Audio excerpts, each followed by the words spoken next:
The Confluence's Grand Council chamber was a cavernous hall carved from luminescent crystal, its walls glowing faintly with the history of 1,000 alien civilizations. Here, representatives of every major species gathered in uneasy silence, each waiting for the first to speak.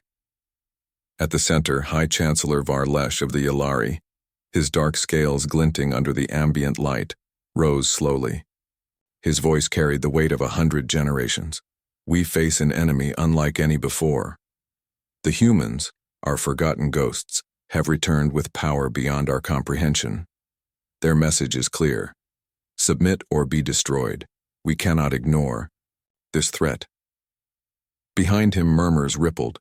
Some nodded in agreement. Others stared blankly, struggling to grasp the sudden upheaval. Envoy Lyra of the Zafari, a lithe, silver-skinned diplomat known for her calm logic, stepped forward. I urge caution. The humans offer us technology, renewal, salvation. Their return may be an opportunity, not a death sentence. But can we trust them? Growled Admiral Kareth of the Cyraxi Syndicate. His voice was harsh, like claws scraping stone. They hold the power to wipe us from the stars with a single strike. Their history is one of conquest and destruction. We must prepare for war. The debate was fracturing the council, threatening to dissolve the fragile unity of the Confluence. Old rivalries, long buried beneath diplomatic protocols, reemerged. Fear bred suspicion. Outside the chamber, the galaxy simmered with tension. Border systems increased patrols, trade routes tightened.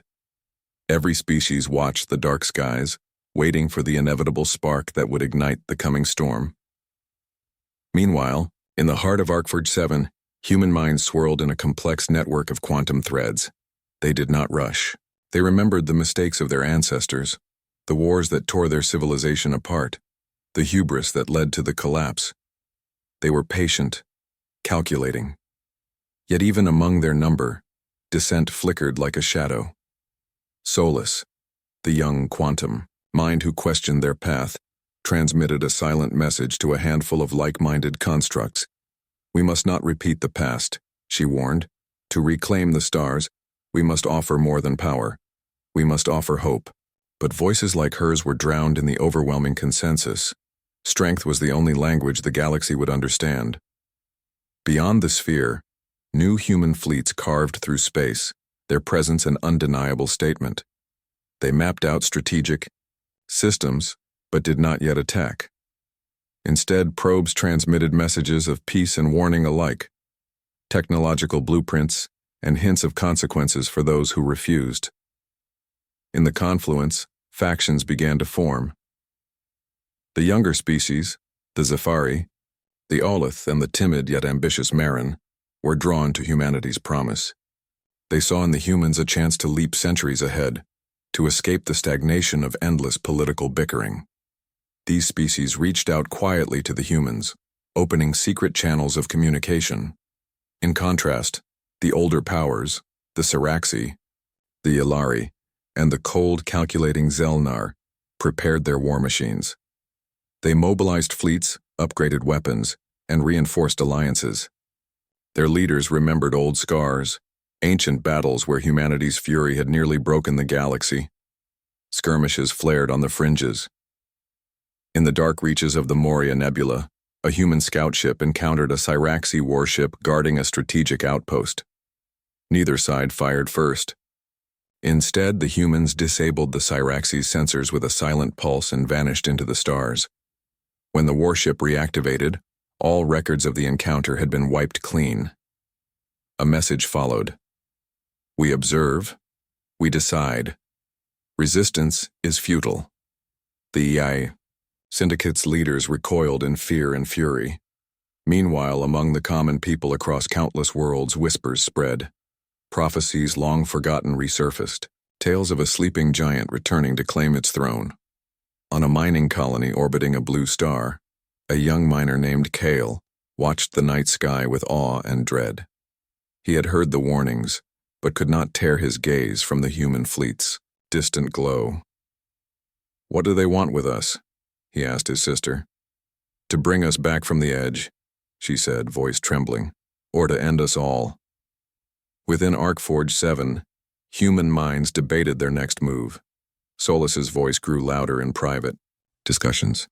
We must show them we are not their doom. We must demonstrate that humanity's rebirth means hope for all. But for every advocate of peace, there was a voice calling for dominance. Hope is a luxury the galaxy cannot afford, one replied. We return as creators and destroyers. Let the weak choose their fate. As the debate raged in digital minds, a new broadcast interrupted the galaxy's uneasy lull. A human avatar appeared simultaneously across every known communication network. It was neither fully human nor machine, a luminous figure clothed in shifting light. We have waited. We have watched. We offer you one last chance. Join us, or prepare for the consequences of defiance. Then the transmission ended. The galaxy held its breath. The calm before the storm was over. The galaxy had forgotten humanity. For 870,000 years, the stars had remained silent where humanity once blazed like a supernova. Entire civilizations rose and fell. Empires built monuments to their gods and legends. But no one remembered humans as anything more than myth, an extinct species that once dreamed of the stars and vanished. Deep in a forgotten corner of the galactic core, hidden behind layers of dust and plasma storms, a colossal Dyson sphere lay dormant. Its vast shells of gleaming metal and shimmering solar collectors encased an artificial sun, a testament to human engineering that rivaled the gods themselves. For millennia, it had been lifeless, a silent tomb for a species long thought extinct. And then, without warning, the sphere stirred. Inside its labyrinthine chambers, cold and still for hundreds of thousands of years, something flickered. At first, just a spark, an echo in the quantum circuits that threaded through the sphere's core. Then more sparks like stars igniting in a black sky. A pulse spread outward, digital consciousness blossoming inside the ancient machine. Human minds preserved beyond death awoke. They were no longer flesh and blood but quantum constructs, fragments of memory and personality stored in perfect clarity. Their minds were free from the limits of organic decay, tempered by eons of silence. Systems nominal, intoned a voice, clear, calm, and cold, broadcast throughout the sphere's inner sanctums. Arcforge 7 online, initialization complete. The name was a relic, passed down from an ancient program designed to rebuild humanity's empire from ashes long ago. Arcforge 7 was their cradle and their fortress. Outside, sensors scanned the void. The galaxy was different now. The stars still burned, but the pulse of civilizations was faint. The Galactic Confluence, an alliance of alien species, had claimed dominion over hundreds of light years. Their ships were smaller, slower, lacking the audacity humanity once wielded. The newly awakened minds assessed the information quickly. They parsed through petabytes of historical data, archives from lost worlds, records of wars, treaties, and the slow march of time. The galaxy had changed, but the humans, they had not. The sphere's engines hummed to life, drawing in energy, with a hunger honed by millennia of slumber. Autonomous factories, long idle, began assembling fleets of sleek starships. Machines forged from metals and alloys unknown to the current galaxy, powered by fusion cores and exotic antimatter drives, roared awake. Within hours, probes streamed from hidden bays, racing into the void at speeds that no contemporary vessel could match. Their mission, to find out what had become of the galaxy, and if humanity was truly forgotten. On the edge of a nearby star system, a small patrol vessel belonging to the Confluence scanned the void. Its sensors detected an unknown signature, a flicker of activity from the dark. Unidentified craft approaching, the captain announced. Distance, 5,000 kilometers and closing fast. The patrol crew scrambled to respond, activating weapons and shields. But what emerged from the void was unlike anything they had seen. A sleek black ship with impossible geometry, shimmering as if woven from light and shadow. Before they could react, the vessel executed a maneuver that defied known physics, slipping behind the patrol ship and disabling its engines with a pulse of energy. "This is an encounter with the humans," came the crackling voice in their comms. An unexpected message in ancient Galactic Basic. "We have returned." Panic swept through the patrol crew. The myths were real. Humanity was back. News spread like wildfire. Across star systems, the once mythical humans became the center of fearful speculation. The Galactic Confluence convened emergency councils, debating how to respond to this unimaginable threat. Yet the humans made no immediate demands. Instead, they sent emissaries, projections of digital avatars that appeared simultaneously in every capital. Their presence a calm storm of power and grace. "We come bearing gifts," the avatar said, voice steady and resonant. "Technology to restore dying stars, to rebuild what your civilization has lost. Join us, and together we will rise beyond the darkness." But beneath the offer lay a subtle warning. "Reject us, and your worlds will wither under the weight of cosmic entropy." Alien leaders trembled, unsure whether this was salvation or a veiled ultimatum. Meanwhile, within the sphere, human minds reunited, exchanging data and memories across networks spanning light years. They remembered the glories of their past and the horrors that led to their collapse. For them, this awakening was not just survival. It was vengeance, rebirth, and a chance to reclaim their destiny. The galaxy was not prepared, and humanity had only just begun. The black ships moved like ghosts across the void, silent, precise, and swift beyond any alien comprehension. The Galactic Confluence had never seen anything like them. Their patrol fleets, designed to chase down smugglers and minor threats, were helpless against these sleek vessels that slipped through space like shadows. Each encounter ended the same way. Alien ships outmaneuvered, systems disabled, crews bewildered and left alive but shaken. On the bridge of the Syrinx, a Confluence cruiser orbiting a remote mining world, Captain Valar stared at the flickering screen. The sensor readout was unlike anything in the archives, particles bending around the ship as if reality itself bent to the human's will. "Enemy vessels detected," the tactical officer reported. "Unknown technology. Shields impervious to standard weaponry." Valar's hand trembled over the comm panel as a voice echoed through the ship's speakers, calm, composed, in flawless Galactic Basic. "This is the human Arcforge command," the voice said.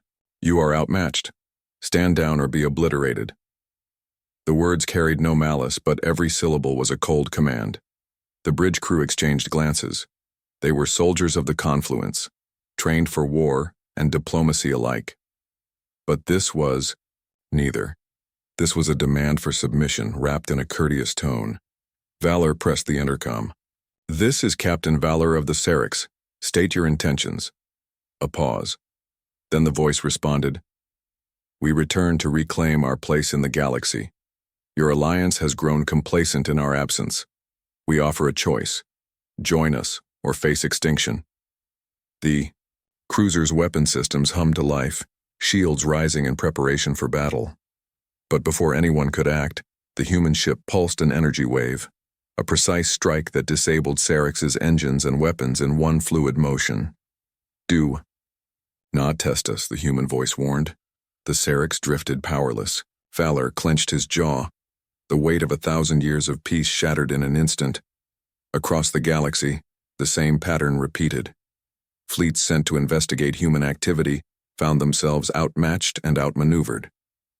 The Confluence's warships, once proud symbols of power, became relics in a galaxy suddenly reminded of an old truth. Humanity was a force unlike any other. Back on Arcforge 7, the humans were not idle. Their quantum minds mapped every system, every species, every weakness. Autonomous factories churned out new ships at an impossible rate, each vessel a masterpiece of engineering and lethal efficiency. Despite their overwhelming strength, the humans sent emissaries, avatars shimmering with digital grace, to every major capital. In the sprawling city of Vextris, the capital of the Ilari, a towering reptilian diplomat received the message. The avatar appeared in a pulse of light, an elegant figure, neither wholly human nor machine, speaking with the quiet authority of a sovereign.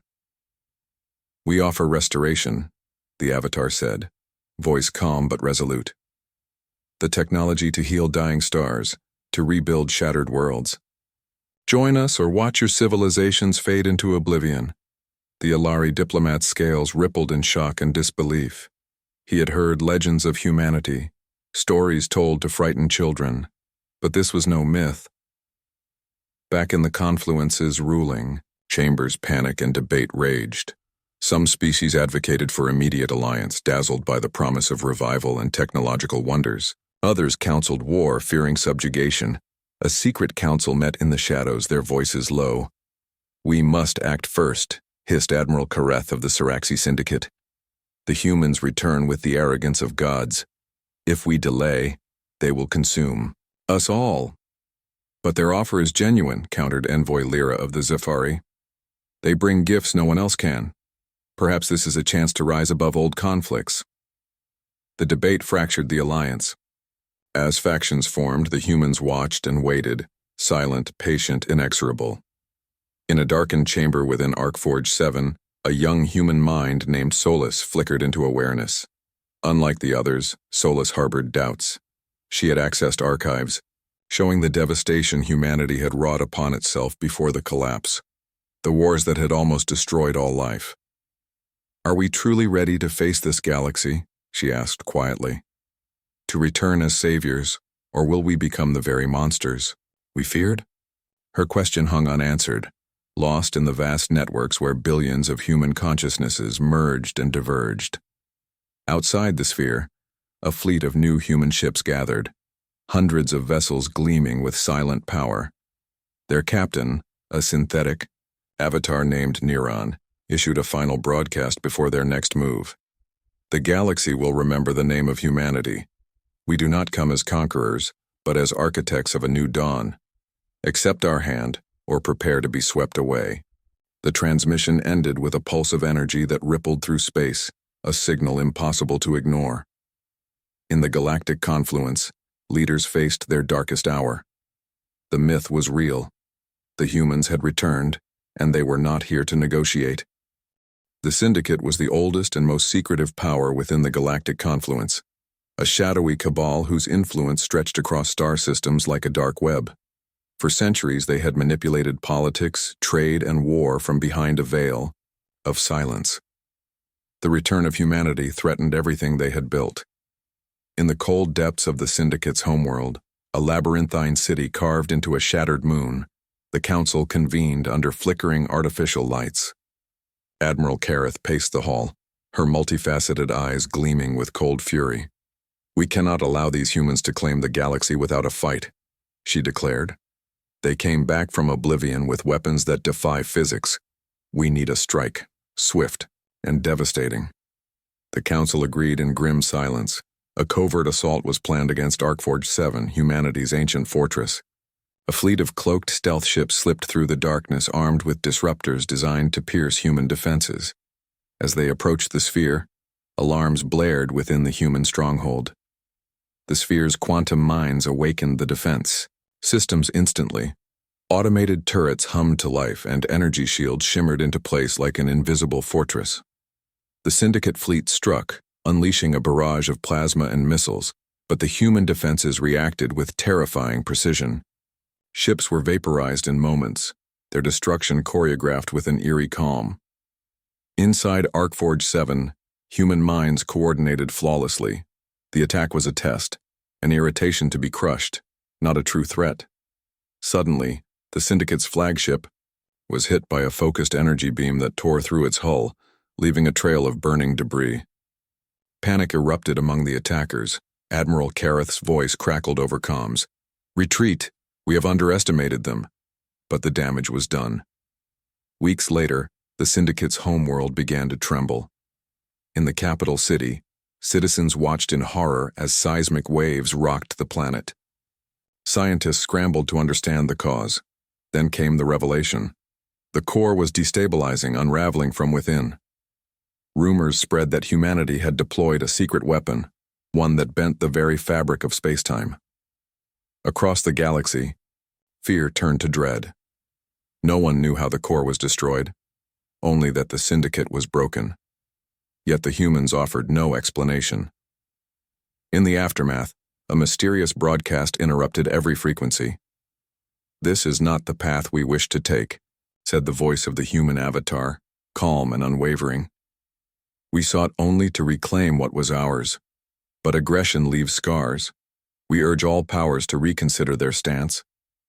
Despite the message, tension tightened like a noose around the confluence. Behind closed doors, alliances shifted. Some factions pushed harder for war, while others whispered of surrender and alliance. Meanwhile, in the shadowed sectors, rogue human factions emerged, extremists who rejected diplomacy and sought to accelerate humanity's dominance by force. One such faction, calling themselves the Ascendants, launched a surprise attack on a neutral system. Their ships struck without warning, wiping out fleets and colonies. The act fractured humanity itself. Within Arcforge 7, moderates struggled to maintain control over their radical brethren. Solus and her allies worked tirelessly to prevent civil war. "We cannot destroy what we have returned to save," she warned during a Quantum Council meeting. "If we fracture now, everything will be lost." But the Ascendants viewed hesitation as weakness. They preached a doctrine of inevitable supremacy. Humanity's destiny was to rule, not to bargain. As the galaxy braced for the coming storm, the line between ally and enemy blurred. The Syndicate's collapse was only the first shadow in a longer, darker night. The galaxy trembled on the edge of war, but not all saw humanity's return as a harbinger of doom. Among the many species scattered across the stars, a new generation was rising, youthful, ambitious, and eager to rewrite the old order. On the peaceful world of Nitara, nestled in the verdant groves of the Olith, home system young diplomat Arivel paced in her chambers. Her mind raced with conflicting thoughts. She had grown up hearing tales of humanity, of their brilliance and their devastating fall, but now they stood before her as more than myth. The Olith Council had sent her as an envoy to meet with human representatives, a chance to explore alliance and technology sharing. "Will they be our salvation or our destruction?" she whispered to herself. In the gleaming halls of Arcforge 7, the human leadership prepared for diplomatic overtures. Niran, the synthetic avatar and fleet captain, was chosen to lead the delegation. "As much as we wield power," Niran said, "during a strategy meeting we seek cooperation, not endless war. The galaxy must understand we have changed." Arivel's first meeting with Niran was held in the orbiting station near Nitara. The station was neutral ground, a place where old grudges held no sway. The two representatives stood face to face, or rather avatar to avatar. Arivel's lithe form shimmering with the natural bioluminescence of her species, Niran's shape shifting subtly, a blend of organic and synthetic beauty. "We do not want your submission," Niran said, softly. "We offer partnership, knowledge to restore your dying worlds, technology to build a future." Arivel studied the avatar's glowing eyes, searching for deceit. "And if we refuse?" Niran's voice grew colder. "Then you will find yourselves vulnerable to the storms we have survived. Our patience is not infinite." Word of the meeting spread quickly. Among the galaxy's younger species, hope blossomed. The Zafari and Marin sent envoys seeking similar talks, eager to learn and share in humanity's vast knowledge. But among the older hardened powers, suspicion festered. The Yalari and Siraxi prepared fleets, ready to crush what they saw as a dangerous rebellion. In the shadows, espionage intensified. Alien spies infiltrated human fleets, only to be caught in webs of advanced counterintelligence. The humans revealed a ruthless efficiency, dismantling sabotage with clinical precision. At the edge of the spiral arm, a group of Zafari scientists met secretly with human engineers. The exchange of ideas sparked breakthroughs that had eluded the galaxy for centuries. New energy sources, advanced medicine, and starship designs emerged from these quiet collaborations. But with progress came danger.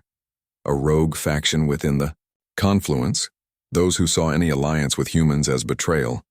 launched attacks against the cooperative worlds. The conflict erupted in asteroid belts and nebulas, where hit-and-run skirmishes left shattered ships and broken alliances in their wake. Amidst the turmoil, Kyle, the miner from the distant Blue Star, found himself conscripted into a volunteer militia defending his homeworld. The peaceful life he once knew vanished beneath the shadow of galactic conflict. One night, as he gazed at the starry sky, his sister beside him whispered, "We are caught between gods now. Which side will save us?" Back on Arcforge 7, Solus and her faction worked tirelessly to contain the radical ascendants.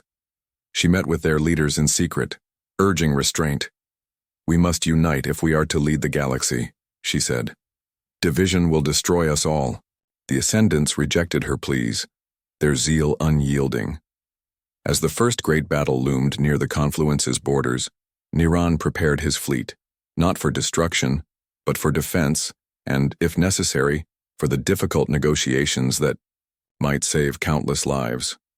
"The galaxy is watching," Niran told his commanders. "We must show them what humanity truly is." The stage was set. A fractured galaxy, caught between hope and fear, facing the monumental question, would humanity's return be the dawn of a new era, or the prelude to annihilation?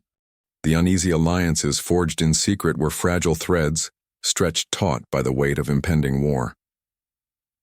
Within Arcforge 7's vast networks, Solus felt the growing turmoil like a storm rippling through quantum consciousness. The Ascendants had become more than a faction. They were a force within humanity pushing for total domination. Late in the digital corridors of the sphere, Solus intercepted encrypted transmissions, plans for a coordinated strike across several key confluence systems. The Ascendants aimed to break the fragile peace by force, igniting a war that would consume billions. She knew this was her moment. If humanity fractured, their entire resurrection would collapse under the weight of its own contradictions. Her voice echoed through the sphere's council. "We must stop the Ascendants now. This path leads only to ruin." But the response was mixed. Many human minds were torn between the desire for peace and the hunger for power that had once nearly destroyed their species. As debate raged within Arcforge 7, beyond the sphere, the galaxy's tensions reached a boiling point. In the system of Thalra, a cluster of small colonies loyal to the confluence came under sudden attack. Human warships, sleek and deadly, struck with surgical precision. Colonies burned. Defenses were overwhelmed. On the front lines, Arivel led a contingent of Olith peacekeepers who had been caught off guard. "This is no act of defense," she shouted into her comm, eyes wide with horror. "This is war." Back on Nitara, news of the attack shattered fragile hopes. The moderate factions scrambled to maintain calm, but distrust spread like wildfire. The confluence's older powers seized the moment, rallying systems to their cause. Amid the chaos, Niran convened a crisis summit within Arcforge 7. His avatar flickered with quiet determination. "We must act decisively," he said. "The Ascendants endanger everything we strive for. We will root them out." But even as Niran spoke, he knew the cost would be high. Purging radicals meant civil war among humans, an echo of the ancient collapse they had hoped to leave behind. Meanwhile, the Confluence's military leaders prepared their response. Admiral Kareth, wounded but unbroken, rallied the remnants of the Syndicate and Yalari fleets. "We will not fall to ghosts of the past," she vowed. "Humanity thinks they can walk among us as saviors, but we will show them the price of arrogance." Across battlefields, both physical and digital, the galaxy braced for the conflict to come. Among ordinary citizens, fear turned to desperation. Refugees fled worlds caught in the crossfire. Diplomats scrambled to broker ceasefires. Children whispered prayers to gods old and new. Kael, now a reluctant soldier, found himself face to face with the reality of war he had only glimpsed from afar. The boy who once gazed at the stars now fought to keep his world alive. In the shadows of Arcforge 7, Solus and her allies struck against the Ascendant strongholds, deploying covert operations to undermine their power. But the Ascendants fought, back with brutal efficiency, sparking violent confrontations that echoed the darkest days of humanity's past. As the galaxy teetered on the edge, a single message pulsed across every channel. Prepare. The reckoning is near. The calm was shattered. The fracture had deepened, and soon no one would remain untouched. The galaxy's fragile balance shattered in a cascade of fire and fury. In the cold expanse near the Thalra system, fleets collided with thunderous ferocity. Starships carved the void with blazing energy, their weapons painting death across the black canvas of space. The human ascendants led the charge, merciless and unrelenting. Their doctrine was clear: domination at any cost. They struck not just at military targets but at civilian colonies, shattering any hope of neutrality. Neron watched the battle unfold from Arcforge 7's command nexus, his avatar flickering with controlled fury. "This is not the future we envisioned," he murmured. "But we cannot falter now." Arivel fought on the front lines alongside Olith and allied fleets. Amid the chaos, her resolve hardened. "We will not let the galaxy be torn apart," she declared, rallying her weary troops. Yet the Confluence's older powers were relentless. Admiral Kareth's warships executed devastating maneuvers, cutting human supply lines and striking deep into Arcforge-controlled space. Despite humanity's advanced technology, the combined might of the Confluence's fleets tested their defenses. Arcforge 7 itself shuddered under targeted assaults, its energy shields flickering but holding. Back within the sphere, Solus spearheaded a desperate campaign to unite the fractured human minds. "We are not monsters," she pleaded. "We must be the architects of peace, not its destruction." Her words found reluctant ears. Even some ascendants questioned the cost of their zeal. In a hidden chamber, a tense meeting unfolded between Neron and Solus. "We cannot let internal divisions destroy us," Neron said. "The galaxy watches. We must show strength but also mercy." Solus nodded, her digital form shimmering. "There is still time. For unity. For hope." Beyond the immediate battlefield, subtle shifts occurred. The Zafari and Marin stepped forward, offering mediation and sanctuary to refugees. Their efforts sowed seeds of cooperation amid the devastation. Yet trust was fragile. In a daring strike, the Ascendants targeted the diplomatic station orbiting Naitara, Arivel's homeworld. Explosions rocked the station as alarms blared. Arivel rushed to organize an evacuation, her heart heavy with the cost of war. "We fight for survival," she told her people, "but also for a future where peace is possible." Meanwhile, Admiral Kareth orchestrated a surprise attack on Arcforge 7's outer defenses, aiming to breach the fortress and deliver a crushing blow. But the humans anticipated the move. Automated defense systems unleashed swarms of drones, intercepting enemy fighters with lethal precision. The battle raged for hours, ending in a stalemate that left both sides bloodied and exhausted. As the dust settled, a broadcast interrupted. Every channel across the galaxy, the human avatar appeared once more, this time solemn, resolute. "The war threatens to consume us all," the voice intoned. "We offer a final proposition: ceasefire and counsel. Let us forge a future together, or perish in endless conflict." The message echoed in the ears of leaders and civilians alike, hope amid despair. The galaxy faced its reckoning. Would ancient fears and ambitions doom them to destruction? Or could the shattered alliances and broken spirits unite to build a new dawn? The answer lay in the next choice. The galaxy held its breath. For the first time in centuries, ancient enemies paused their warships, weapons ceasing their fire. Silence reigned across the war-torn systems, a fragile peace hanging on the edge of a knife. In the grand hall of the Confluence's neutral station, representatives gathered once more, not as adversaries but as delegates of a desperate hope. Neron's avatar stood tall beside Arivel, her bioluminescent glow steady despite the exhaustion that shadowed her face. Solis, the quantum mind, observed the assembly with quiet optimism. "Today," Neron began, his voice resonant, "we stand at a crossroads. The galaxy can choose destruction or cooperation. Humanity returned not to conquer, but to rekindle. The flame of progress and unity. Murmurs rippled through the chamber. Some were skeptical, others weary, but all understood the stakes. Admiral Kareth stepped forward, her presence commanding.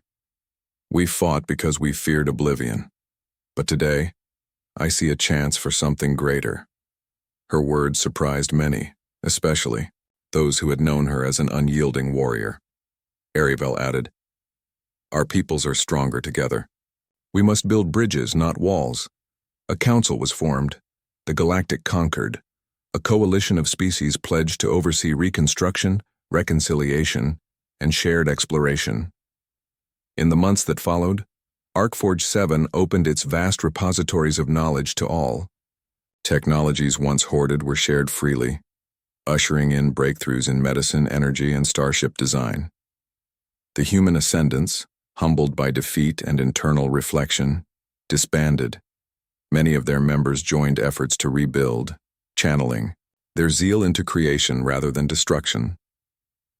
Solus spearheaded a new initiative to integrate human and alien minds through advanced quantum networks, fostering understanding and empathy across species. Far from the political centers, ordinary beings began to feel the change. Kale, now a seasoned soldier, returned home to his mining colony on the Blue Star. Though scars of war remained, hope bloomed anew. He looked to the sky where human and alien starships now soared side by side. His sister smiled beside him. We survived the night. Now we begin. The galaxy was not the same place humanity had left. Centuries had reshaped worlds, cultures, and alliances. But in the return of humanity, a spark had been reignited, a reminder that even in the darkest epochs, hope endured. As the Galactic Concord set its sights on the stars beyond, a new era dawned, one where humanity was no longer a forgotten ghost, but a partner in the vast cosmic dance, and the galaxy at last was prepared.